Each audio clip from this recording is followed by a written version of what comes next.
Fala pessoal, tudo bom? Começando agora um ao vivo. Deixa eu cronometrar aqui. Ó. Dá um minuto, 2 minutos aqui, eu começo a falar sobre assunto, só para esperar o pessoal entrar. Fala Marcos Souza, boa noite. Boa noite, Lisângela Oliveira, tudo bom? De Belo Horizonte, Marcos Souza, beleza. Orlando Fernandes, boa noite para você também, Orlando. Seja bem-vinda, Dani Alves. Boa noite, Cláudio Rodrigues de Souza. Tava falando aqui, pessoal, esperando só um tempinho, mais alguns segundinhos só para terminar o pessoal deixar o pessoal entrar. Fala Vitão, tá assistindo aí dos Estados Unidos? Como é que tá, meu camarada? Tudo bom, Kelmar? Adriano Silva de Boston, show de bola. Tudo certo, Adriano Pereira, e com você? Pessoal, é o seguinte, a gente está botando aqui, agora são 10h05 da noite, né? O que ocorre? No tempo da presidência da Dilma, ela entrou, ela colocou o Brasil como fiador, salvo engano, do FGE, Fundo Geral de Exportação. Esse fundo, ele cobre, né? Ele cobre outros países quando ocorre uma situação de prejuízo, uma situação de calote, vamos colocar em um português bem tranquilo de vocês entenderem. E o Brasil ficou como fiador. Então o que ocorre? 3 países, Venezuela, Angola e Moçambique, colocaram, na verdade não foram eles que colocaram, Dilma concordou em ser fiadora deles em algumas negociações. Esses 3 países estão quebrados, não conseguiram pagar, né, honrar as suas dívidas, e agora o Brasil está sendo demandado para pagar essa dívida. E se o Brasil não pagar essa dívida, ele vai sofrer sanções, ele vai perder, né, o direito de usar o fundo também, o FGE. Enfim, é como toda pessoa que assume o risco de ser fiador. Só que, para o Brasil sair dessas sanções internacionais e conseguir honrar a sua palavra de fiador, é preciso que seja aprovado um crédito suplementar para evitar que um mal pior ocorra. Então é isso que a gente está votando aqui hoje. Só que em meio a esse problema que foi criado pela Dilma, que resolveu ajudar os países coleguinhas dela, alinhados ideologicamente, dentre eles a Venezuela, que já estava quebrada, Dilma resolveu ajudá-los, Angola e Moçambique também, e agora o Brasil está pagando o pato disso. E no meio desse cenário, o que acontece? O pessoal do PT, do PCdoB e do PSOL sobem à tribuna da Câmara para ficar falando que é um absurdo, porque vão retirar dinheiro do trabalhador. Gente, o Congresso, o Brasil, na verdade, né, é igualzinho a casa de vocês. Você recebe 5 mil reais por mês. Você vai ficar sendo fiador dos outros? Está sobrando dinheiro na tua casa? Tem gente que recebe até mais do que isso e não é fiador de ninguém. Você vai ser fiador de uma outra pessoa que você sabe que está quebrada para perder dinheiro seu? É quase que não é um contrato de fiança, né? Isso aí é um contrato de doação, um comodato. Então é isso daí que está ocorrendo. A gente tem que ter responsabilidade e evitar o mal maior, que seriam essas sanções internacionais. Mas, como eu disse, o pessoal da esquerda vai aproveitar para ficar dizendo que nós que votamos agora esse crédito suplementar para o pagamento dessas dívidas é que estamos quebrando o Brasil. Quando, na verdade, foi Dilma Rousseff que contraiu essas dívidas e aceitou ser fiadora até mesmo da Venezuela. Então, meus caros, mais uma vez aquela história, né? A pátria grande, Simão Bolívar queria uma América Latina unificada, vamos colocar a mesma placa de carro do Uruguai, do Brasil, poxa, vamos da Argentina, vamos colocar o mesmo passaporte, tirar o brasão da República e inovar, colocar um brasão do Mercosul. É o único país do mundo que faz isso, né? Que tira suas armas do seu passaporte, que é o seu documento que te representa lá no exterior.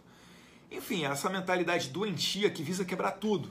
Quebrar com valores nacionais, quebrar com valores familiares, valores religiosos e tentar fazer com que seja levantada uma sociedade que tenha os valores socialistas, os valores marxistas, que pensam que o bandido é vítima da sociedade, que o policial se presta a fazer um trabalho opressor, que não há necessidade de polícia, que tem que acabar a polícia militar e tal. Enfim, é só para dizer a vocês, gente, que a gente ainda está sofrendo os efeitos, o Brasil ainda está sangrando por conta de Dilma Rousseff e da sua quadrilha do PT, que assaltou o Brasil e ainda seguimos pagando essa conta. Beleza?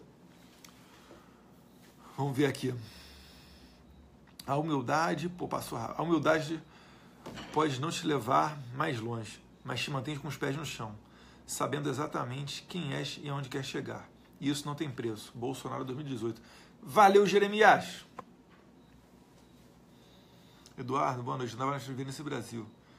Não acredito em uma saída política para o Brasil. Salve, salve.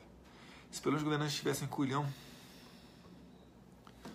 para levar o caso à OMC para forçá-los a pagar ou fazer ameaças de ações econômicas contra a Venezuela, eles não fariam isso.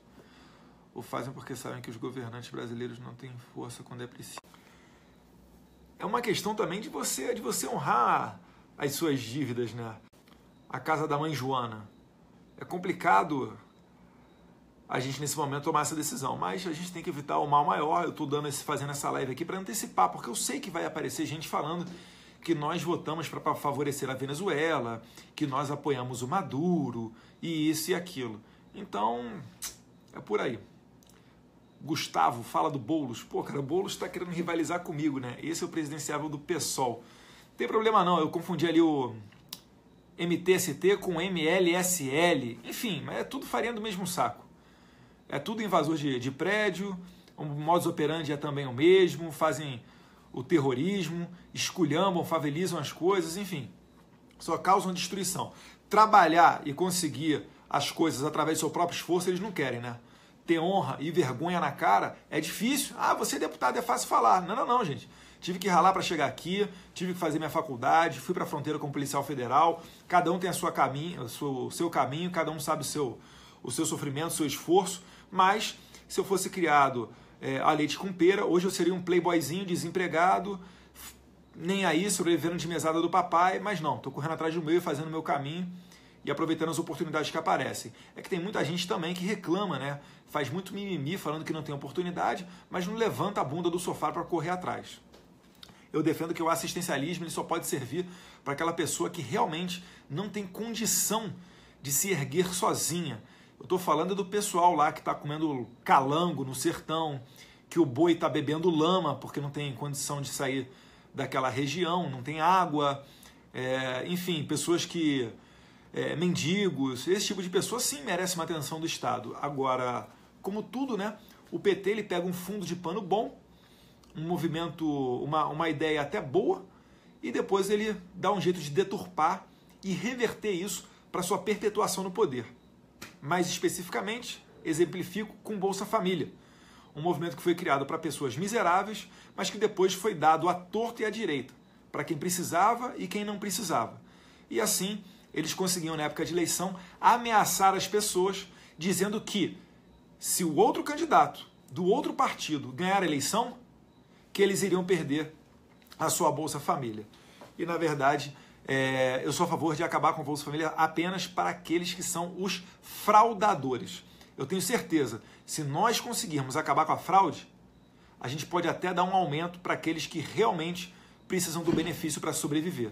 Tá cheio de cara igual a mim, aí alto, fortão, que tem total condição de trabalhar, mas que não corre atrás e não faz nada. Ou às vezes até entra no mercado informal, faz questão de que a sua carteira de trabalho não seja assinada para não perder o benefício. E é isso daí que a gente não quer. A gente quer incluir as pessoas no mercado formal, quer colocar elas para depois se aposentarem, enfim, fazer girar a economia da maneira certa. Beleza? Não é só no PT, o PSDB, PMDB, pessoal, PCdoB, rede, tal, que sumiu aqui. Concordo, meus caros, a gente fala do PT, mas também não é exclusividade do PT não, tá? Hoje em dia, os próprios brasileiros, de maneira geral, eles não confiam mais em partido nenhum.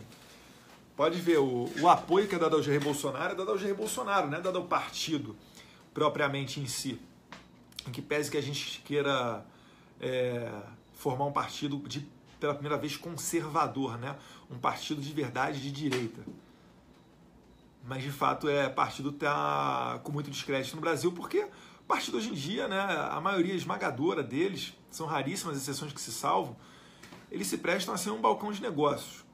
Então, com ideologia mesmo, da maneira que foi pensada a nossa Constituição, que o partido representasse uma ideologia e as pessoas lutassem, batalhassem dentro daqueles semelhantes ideológicos dentro do partido para subir na carreira política, isso aí de fato ocorre muito pouco. Muito pouco. Bolsa Feliz será para quem não está na seca, quem não tem carro não tem moto. É isso aí, é bem por aí. Vou contar para vocês, gente, uma história interessante que eu tive na época de eleição. Eu olhei no Google Maps e peguei um bairro de Guarulhos. Guarulhos, né? É a maior cidade do Brasil, excetuado as capitais. Eu acho que já está passando aí de 1.200.000 habitantes, a cidade de Guarulhos, do ladinho, colado em São Paulo. Fui no Google Maps, vi lá um monte de rua, uma paralela à outra, na vertical e na horizontal, e fui lá fazer o que a gente chama de arrastão, né? É colocar, isso na época de eleição, colocar santinho em para-brisa de carro, distribuir para pessoas na rua, fazer um corpo a corpo. Nisso, estava eu e mais um voluntário comigo, e a gente estava andando na rua, né? O apelido dele é Pinduca. Pinduca, muito malandreado, esperto pra caramba, moleque safo. Aí o que aconteceu com o Pinduca? Um pouco mais adiante, eu olhei que tinha uma boca de fumo. Em São Paulo a gente fala biqueirinha, né? Tinha uma biqueira. E aí eu falei, e a gente estava se aproximando. Aí aquela motoca parada na porta, os caras com aquele boné daquele jeito, malandreado, magrelo, conversando, tal, pá. Aí eu falei com o Pinduca, Pinduca, fica ligado aí. E ele pra mim, né? Não, patrãozinho, tá tranquilo. Pode deixar que eu tô ligado. E a gente foi lá, colocando o panfleto na caixinha de correio do pessoal da rua. Quando chegou na boca, eu passei da boca. Eu não panfletei a boca. Só que o Pinduca atrás de mim foi lá e panfletou os vagabundos da boca, cara. E no meu panfleto tinha lá, né? Eduardo Bolsonaro é policial federal, filho do Jair Bolsonaro, tal. Falei, caraca. E a minha cara estampada. Aí ele chega do meu lado, eu, Pinduca, tu tá maluco, cara, tu panfletou a boca. Aí ele, caralho, patrãozinho, foi mal. Aí, o que eu falei pra ele? Eu falei, vamos dar a volta na quadra, retornando pro carro. E eu olhando pra trás, e os moleques da boca olhando pro papel e olhando pra mim. Olhava pro papel e olhava pra mim. Nisso já vem um moleque com uma jaqueta azul seguindo a gente. Aí a gente deu a volta, né? Pela outra rua, já voltando pro carro, uma outra boca também. E essa daí maior ainda. Tinha mais gente, tava tocando um hip hop, um de cima da laje, né? Jogando lá para baixo a mercadoria, puxando dinheiro e etc. Aí eu falei, Pinduca, se a bala voar, cara, sai correndo. Sai correndo. Só tô com um carregador só, vai dar merda. Enfim, e o moleque atrás, seguindo a gente e com o telefone no ouvido. Aí quando conseguimos chegar, fomos andando, né? Um olho no peixe, outro no gato, vai olhando para trás, o moleque de lá, eu daqui, mantendo a calma. Aí quando a gente foi entrar no carro, destravei o carro, esperei o Pinduca entrar, fiquei com a mão na maçaneta. Aí eu falei, se esse moleque for dar, ele vai dar agora, né? Aí ele não deu, não atirou não. Aí entrei no carro e saí. Resumo da história. Eu avisei o Pinduca, Pinduca, fica ligado. Achando que ele soubesse da biqueirinha que estava ali na frente. Mas sabe por que ele estava ligado? Porque ele estava prestando atenção em outra coisa. Ele achou que eu estava me referindo a duas mulheres que estavam cadastrando para o Bolsa Família. Isso daí, gente, em época de eleição, me falaram até que é ilegal. Vou até conferir isso daí. Mas o fato é que a região era uma região pobre, as mulheres estavam cadastrando, na verdade, são pessoas que não precisavam, era um bairro de classe média baixa para baixo. Então, na verdade, estava se configurando ali, é uma fraude, né? É na época de eleição, dá para todo mundo, etc. Não tem controle, até porque quem faz o controle está na mão do governo normalmente, ou são pessoas de órgãos isentos, mas que não querem ter uma disposição com o governo, principalmente na época de campanha, com a presidente da República, e é isso daí, beleza? Um abraço aí, Gilvan, de Bragança Paulista. Bragança Paulista, se não me engano, é um lugar bom para Salto Livre, Asa Delta ou não? Bolsonaro precedente 2018. Bolsa Família compra de votos. Iana, PSL Tocantins agradece a mudança na diretoria. Tá ok. Pessoal, com relação ao PSL, etc., eu não... O partido, quem tem tomado bastante conta dele em nível nacional é o Gustavo Bebiano e o Julian Lemos. No âmbito de São Paulo, né, eu estou junto com o Major Olímpio, mas a nossa equipe tem a Letícia Catel, tem o Rodrigo Moraes, tem o Vitor Meta, tem o Coronel Tadeu, tem o Jackson. Então são as pessoas que estão nos ajudando aí com o partido. Então, se em São Paulo qualquer outra pessoa falar em nome da família Bolsonaro, fica ligado que provavelmente não está falando em nome do PSL também não. O PSL aí, principalmente em São Paulo, joga lá com a Letícia Catel, com o Rodrigo Moraes ou com o Vitor Meta. Rio Grande do Sul é Bolsonaro, valeu. Manda um alô pra mim, Birigui, São Paulo. Um alô aí, Jorge de Paula, um abraço.